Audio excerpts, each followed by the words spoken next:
move on and let's talk about the centre-back situation. We have touched on it a little bit already, but starting off with you, Sean, how many centre-backs do you think we need this transfer window? How many do we need? How many new centre-backs do we need?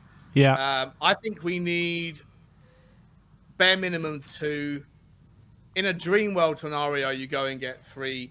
I think that we spoke about this, right? So if you've got Van der Ven offers the double pivot of being able to play left-sided centre-back with the left foot, which is, for purposes of balance, very important. He can also play left-back.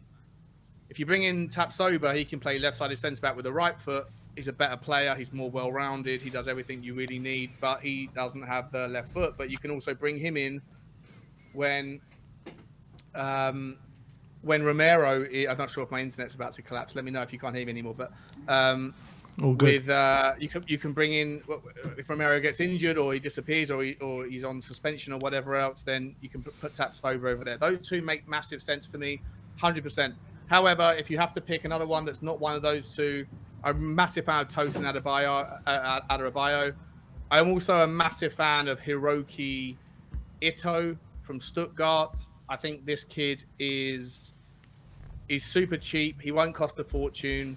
I think from what I've looked into him, I think he's gonna go. He might go to Napoli as a replacement for Kim Min-jae, but he's available. I think he would fit the system. He played very, very well in a high line back four. And listen, I'm not even that offended by the idea of getting Victor Nelson from Galatasaray. 2 out of 2 centre backs improves us. 3 is transformatory, and I think you could easily make the argument that you can move on Eric Dier, Sanchez, and Joe Rodon. You know, Ben Davies can play the versatile Tanganga. 25-man. And Tanga. Oh, and there's his internet. We have a hell of a lot of defenders. Obviously, a couple of them. No, you're back. You're back. Am I gone? No, you're back. Can you hear us? Am I back? Okay. Yeah. Yeah, I can hear you. Can you hear me? Yeah. Okay. So, yeah. In a nutshell, 2 centre backs is the bare minimum. 3 would be a dream world, and I don't think they're necessarily going to cost the world. I think if you could go and get Van der Ven for 30, but you could also go and get Hiroki Ito for 15. You could go and get, you could maybe do some sort of swap deal for Tanganga to Galatasaray. I really think Victor Nelson would suit the system as well. There's lots of options out there. You haven't got to break the bank, but you have to find players that are that are the perfect fit for the specificities of a high line, high press defense, of which none of our current defenders can do, with the exception of maybe Romero. And I've even got question marks about him, by the way, but the rest of them cannot play the high line, high defense. They haven't got the pace. They haven't got the turning circle. They're not good enough in the air. They can't do any of the things that you need. There are players out there that are cheaper than what you have that are better fits for the system. And it's all about square pegs for square holes or horses for courses. And at the moment, we don't have anything like it. So in an ideal world, 3, but bare minimum 2. Can you understand why maybe Eric Dier isn't being talked about a sale, and we're looking to keep him maybe for the next season until his contract runs out? I mean, that really frustrates me. No, I can't understand it. Like, he hasn't shown any level of competence for what we're doing. What we are asking of Tottenham right now, right? And this is why I will always push this message. We are going to have a very rocky start to life under Ange, in my opinion. Yeah. I think if we get through the first three months and we are, 7th or 8th after 3 months into the season, then fair play to Postecoglou for getting everything working, because I'm expecting a very, very bumpy start to life. Just because you're asking the players that we want to keep to learn a new system that is alien to them, when we are going to be asking 6 players or whatever it is to come in to learn not just the new system, but the chemistry with the players. There's so much change going on. And for me, none of the back 4, with the exception of Romero, have that experience of playing the specificities of a high line, high press. You need to be good in the air, because if you affect the press the way you want it to be done, the goalkeeper's going to be launching the ball back towards you. You've got to recycle it very well. You need to be strong in the air. You need to be able to break the line. Be the person that creates the start of the movement by breaking the line. You also need to be fast, quick, adaptable. There's so many things you need, and none of those skill sets come very easily to players like Eric Dier, Ben. So I don't know if you guys can still hear me if my internet's breaking up. Yeah, we can. All I loud can and hear clear, my friend. We can hear you. Look, Iggy? yeah, for me, I completely agree with the technical part of it. The biggest thing that we struggled with last season was playing from the back, playing football from the back, a defender that can actually play a pass, so it's slick pass from the back without actually being read by the opposition. Because a lot of the times when I've seen the team, it was so easily read by the opposition what we was going to do. Some players were comfortable doing it, other players weren't. It was too predictable. Dier falls into that part of it as well. The goalkeeper was awful as well with the distribution. So I think that part of it needs to be recognised. It has to have certain characteristics. One that would complement Romero's, not the way he plays, but also sometimes his rashness. Some of them can calm. We need, and also, and maybe it's too much to expect for one defender to just bring all of this. Leadership qualities. Somebody's very talkative at the back. Aerial. I remember, we were so weak from corner kicks as well. So they need to have aerial presence as well. But you're right. If we're going to play high up the line, you've got to be in a situation where you can deal with a defender being one-on-one with your forward. They've got to be able to deal with that situation. Not always having to have people around them just so they don't feel exposed. I don't want to have an extra defender playing next to the other two defenders just because he's worried about getting exposed. I don't want to see that. In regards to Dier, I don't see any part of him, especially not at the back. I don't see any part of him being involved. Why? I'm hearing that we're looking to keep him on. I don't know if he's got much market going on. Could it be a situation where he goes on to do what he did under Pochettino, playing the six? Could it be an option there? If not at the back, I don't know. That could be revisited. Listen, not for me. I'm just saying the possibilities that could happen. For me, he could be out. He should be out. We should be looking to move him on. But what is it about all the managers that come in that see something in this guy and they want to have? I can't get my head around it. I don't know what they see. I would love to spend more time in training at Hotspur Way just to see what these guys see every time they come through the door. Dier, yeah, I like him. It's because he can speak Portuguese and Spanish, so he's got that link between Romero and them. That's the only reason I can think of. If this guy's so good, why doesn't he have the market out there? Why doesn't he have any other Premier League team that want to look to bring him in? There's nothing. There's nothing going on with regards to him. So it's going to be a tough one to shake him off. I really do believe that. Sim, what are you feeling? For me, I think it depends, obviously, on outgoings. For me, in terms of the Dier situation, because he's been a player for such a long time, he's kind of part of the furniture at Tottenham for coming up to 10 years now.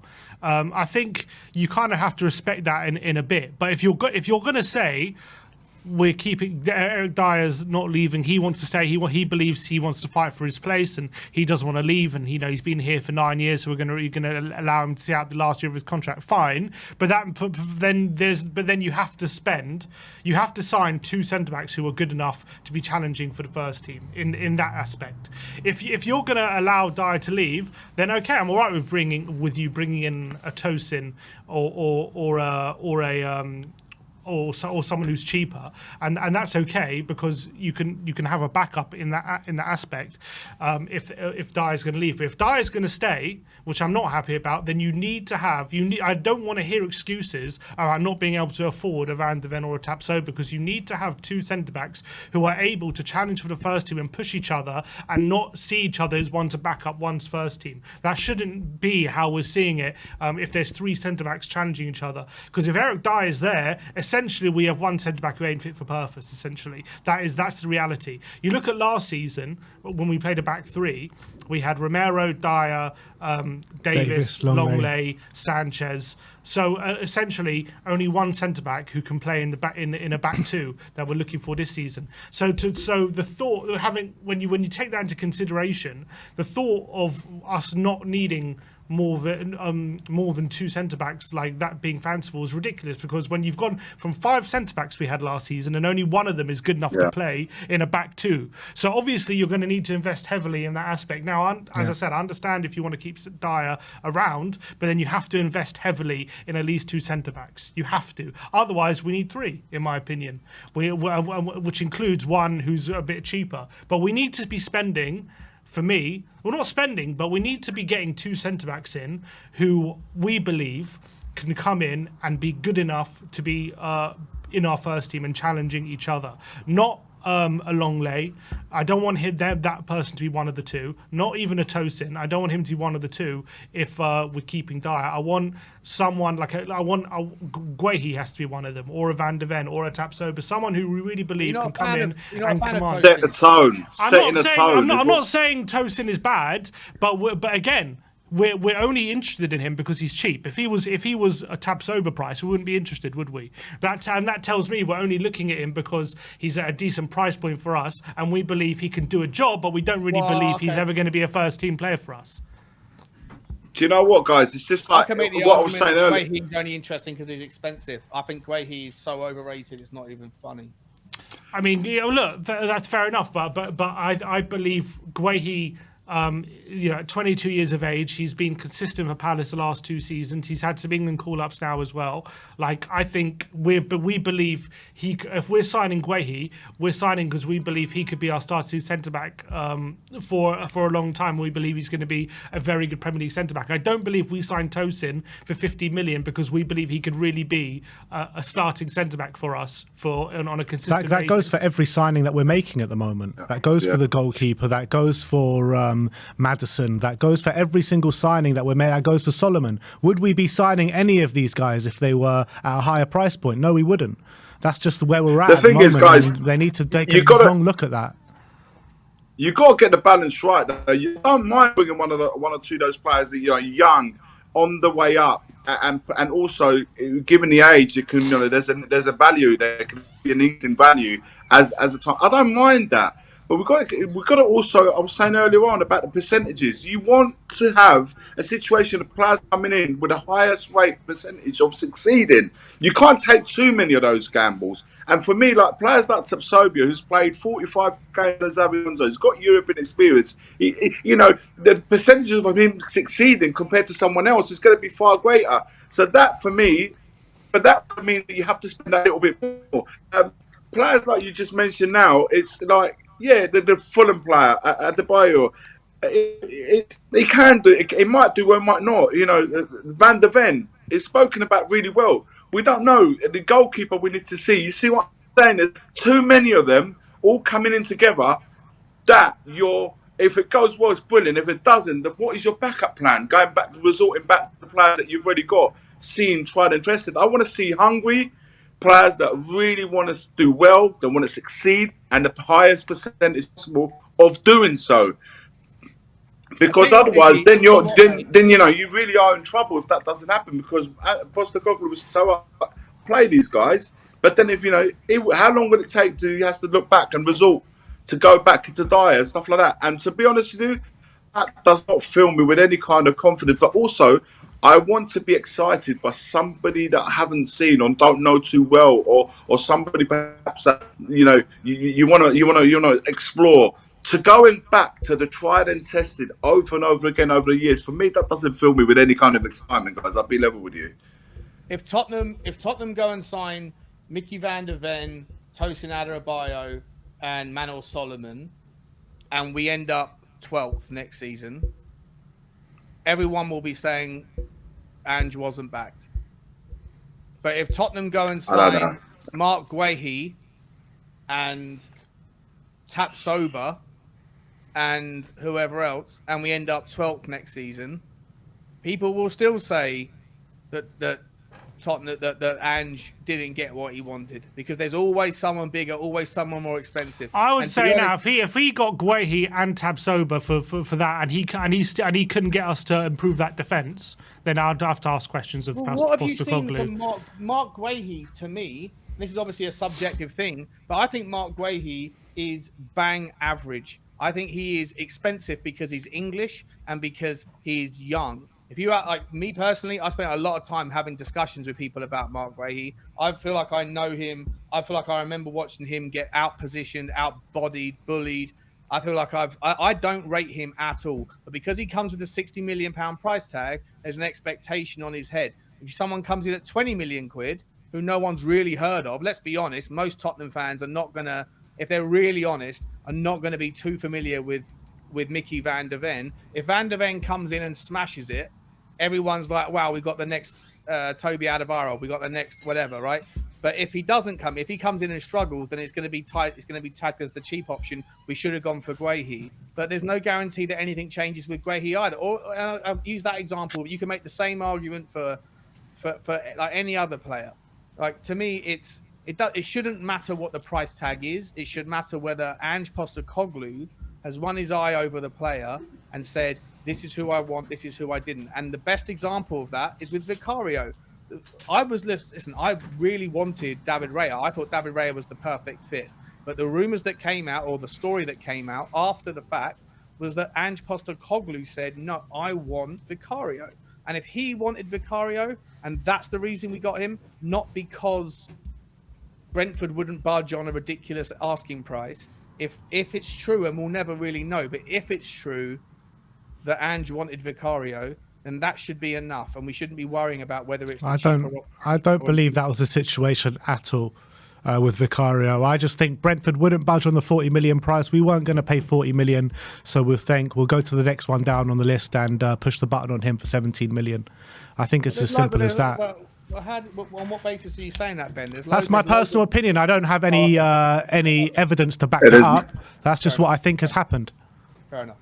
But it's just the feeling is the feeling that I get, and again, you're right. There's no saying that your theory or what my theory is the right one, your one is wrong, or vice versa, because we don't know the true fact. Just the sensation that I get from it personally is that we never get the intended target. Say, do you know what? If that's the price, because they're right, the transfer market this summer, Saudi Arabia and what have you, the prices have been absolutely ridiculous. Right? No, it's about it. It's been absolutely astronomical prices. But it always, what Spurs leave me personally, is like they never go and get that number one target. If it fits the price and everything else, and we can get him, we do. But if not, do you know what? Let's look for the next one. There's nothing wrong with that, because the second option might turn around and be the better for you, or better fit than the first option might have been. But it's just like sometimes you just want to make a bold statement and say, you are the one I want, you are the one I'm getting. That's the thing. Sometimes just making a statement and giving that impression, you know what, if the price is right for a certain player and it fits what we want, we get them. But we won't shy away if the one that's going to, completely change your team. And that's what we're looking for. Players that's going to absolutely change our team for the better, and say, you know what, let's go and give sometimes it's about just giving to the fans. Let's get that player for him. Of course, sure. I always say again, that percentage to be high, because you do want him to succeed. You don't want him to spend 60 million and then he's not good enough. Yeah, sure. I'm not saying it's about price necessarily. Well, obviously price comes into it, because if you want better defenders, usually they're a bit more expensive. But like when it comes to someone like Tosa, I'm not saying I don't want us to sign him, but if we sign him for 15 million or whatever it is, 10 million, because he's got 1 year left in his contract, he's 25 million. Are we really signing him because we believe this centre back can be really challenging, or even be our first choice centre back, and him and Romero will be really good partners, or even him and Van der Ven are going to be really good partners, and we believe this guy is going to be really challenging the first team? Or are we just signing him because we believe he's going to be a squad option? And I'm not mad at that, but don't sign him and only one other centre back who's who we believe is going to be a part of the first team. I think we need two defenders who the club have really identified can challenge each other to really have for that first choice slot in the centre back position. And at the moment, if you give me two options of Romero and Dier behind him, or Romero and Tosin, I'm choosing Romero and Tosin all day long. If you're giving me the options of Romero and Guehi or Romero and Tosin, if I'm entirely honest, if 15 million quid gets you Tosin, but it's going to cost you 60 million to get Guehi, there's absolutely no way in a million years is Guehi 4 times the player that Tosin is. Absolutely not. Like, absolutely no chance. He's not even twice the player. He's probably a marginal improvement, in my opinion. I don't think he's a bad player. I think he's massively overrated by a football club who don't need the money the same way that other clubs do. And because of his English thing, because of his 22 years old, because he had a good season, there's this overexcitement about a player. It happens. Okay, it doesn't have to be Guehi, though. It could be, I don't know, so it could be someone else. It could be Ibanez from Roma. It could be Kilman from Wolves. It could be someone else. Tapsoba. Tapsoba is the perfect one. Tapsoba is perfect for our team. Absolutely perfect for our team, right? And we're going to go for the cheaper option in Van de Ven. And I'm not saying Van de Ven's a bad player. I like Van de Ven. But right now, to fit into that team, to revolutionise that defence, you go and get a Tapsoba. And the price difference is not even that difference. You're talking about 15 million or so more than Van de Ven. We don't know that, though, right? Like, everyone was talking about the fact that Tapsoba was apparently available for 35. And then it comes out of the woodwork that Arsenal walked away from him in January because they wanted 60 million for him. So we don't know what the ins and outs. Listen, I made my stake clear. Tapsoba is my first choice because I think he is a brilliant footballer, a brilliant athlete. I think he's fantastic in the air. I think he's brilliant at being able to bring the ball out. I think he does everything that you need for the specificities of a high-line back four role. He also has the characteristics that can get back and cover in the scenario when you have the fullbacks that we currently do have that are probably more better suited as wing-backs that are going to leave positions and situations where we're going to be in trouble. You're going to need someone who can get back and cover and do that. So Tapsoba makes a lot of sense, far more sense than Guehi does. So if you're saying spend 60 million on Guehi or 50 million on Tapsoba, again, it's a no-brainer. You go and get Tapsoba. But Tottenham are not in the position where you can just go to the candy shop and not just get the one thing that you want, but get everything you want. You have to make sacrifice. You have to pick one or two of the others. And listen, I'm not sitting here saying trust in Daniel Levy. I'm not saying that. I'm not making that claim at all because I know that he has got a history of going for the cheaper option. But right now, we don't know what the Grand Master plan is. And I would urge us to sit there and say, hopefully this time, which is stage one of a massive rebuild, where you probably are going to end up seeing the vast majority of the squad turnover over the next 18 months to 2 years, that you have to go in stages. And I don't think that spending 60 on Guehi or going over the top for someone that's going to play behind Romero is a logical sense. But I still I agree with both of you, agree with all three of you, that whoever Ange wants in the back three, on the back two on the left-hand side, go and get it. But I don't think necessarily the argument is that we're going cheap just because we're not going for the higher value player. I don't necessarily agree with that. But, you know, if we do... Go on, Iggy. Sorry, go on. No, all I was going to say is like, but this is what 13, 14 players of quality where you can say, do you know what, we've got one game a week, domestic cups. You're not asking 25 players, you're asking 13, 14 players given the games that you're playing. And you can bolster the rest of the squad with the youngsters, but make those 13 players quality, like in the areas that you require. Because I think only that way we can really start taking shape. In the next season, you can start, once you get Europe, hopefully get back into Europe, then you can start adding more to the play. But for now, I just think I'd rather just make that squad a little bit smaller, but make it really good. And in the areas that we need to really require invest in, go and get your man. Go and get the men that you require. Get them in early, because let's have it right, guys. We're playing football again in 2 weeks' time. Before you know it, the season starts. It's happening so fast. Yeah. Cannot wait. Absolutely. But the thing is, what I'm worried about massively in this backline, especially if we're going to go for like the young up and coming defenders, and Tapsoba's probably included in that. I'm worried about where is the leadership going to come in this team for next season. You're looking at the likes. Who's the captain, Ben? Who's the captain? Who is the captain? Kane? Harry Kane, 1 year left in his contract? Kane. Ben, how can you have an argument in the middle of the season? Let's say some things are not going right, and a captain's giving me a rollicking. I'm like, you're leaving at the end of the season. Don't tell me what to do.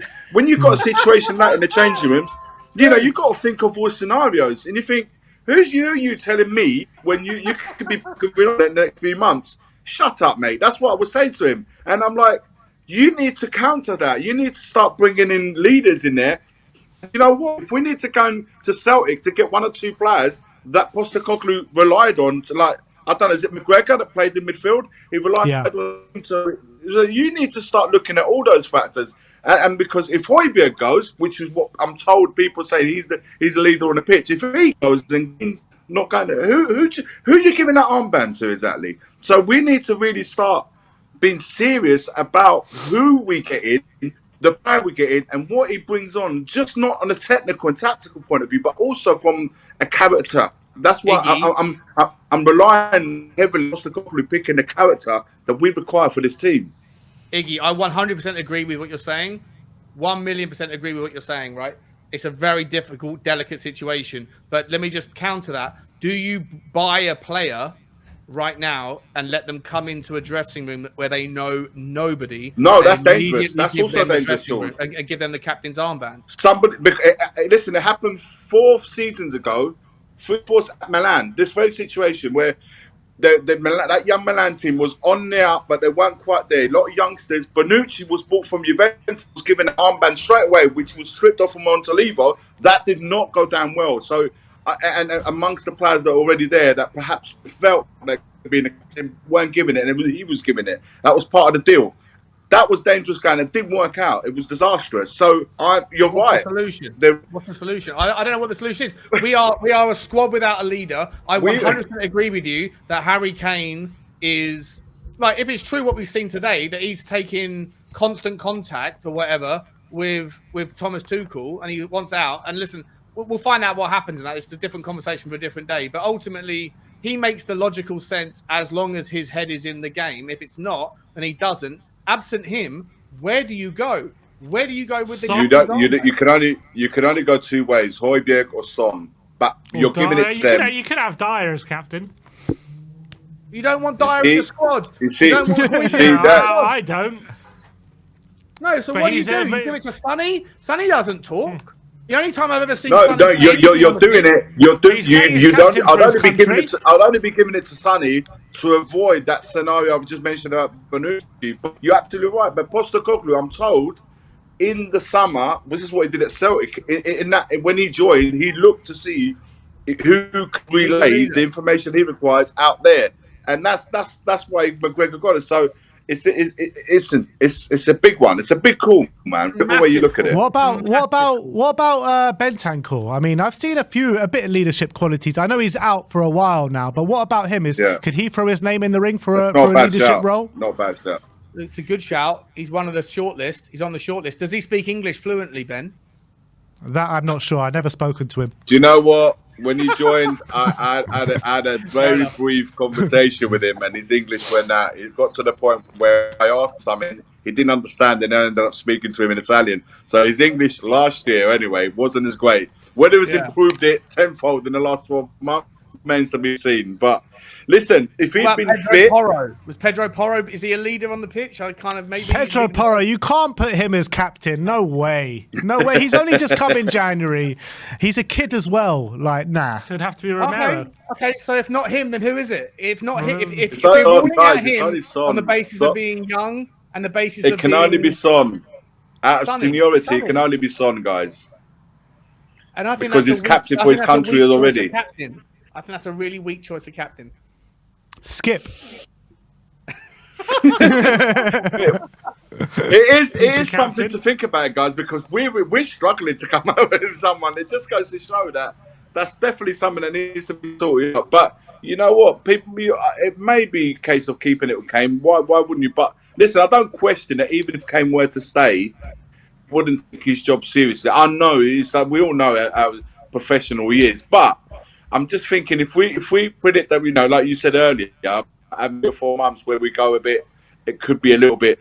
That's when you're going to have those conversations in the changing rooms. And how quickly will it be to someone go, "Hang a minute, what I said earlier"? Who are you to tell me when you're going to have that? If someone's like, got a bit of fire in them, we'll tell them straight. Don't tell me when you're buggering off for 6 months. Don't talk to me.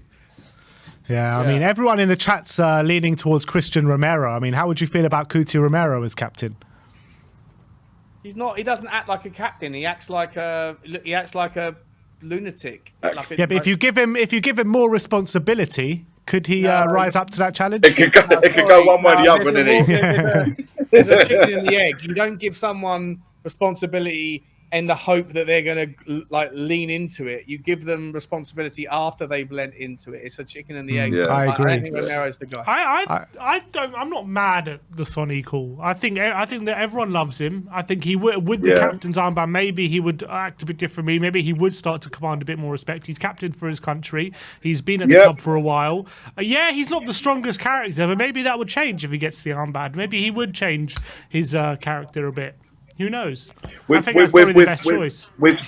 With Son captain and Kane potentially on his way out, almost sometimes this situation favour those kind of players where they feel maybe stifled from the presence of Kane or something like that, and they come into their own when the sort of that there's a situation where things clear up the path for him. So you never know. You don't know this tested, but to keep the dressing room calm.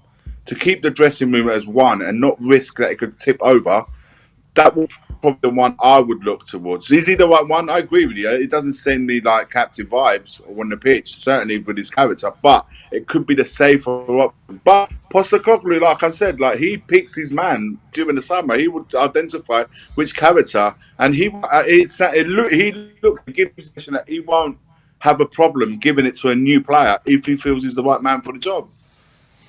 All right, guys, let's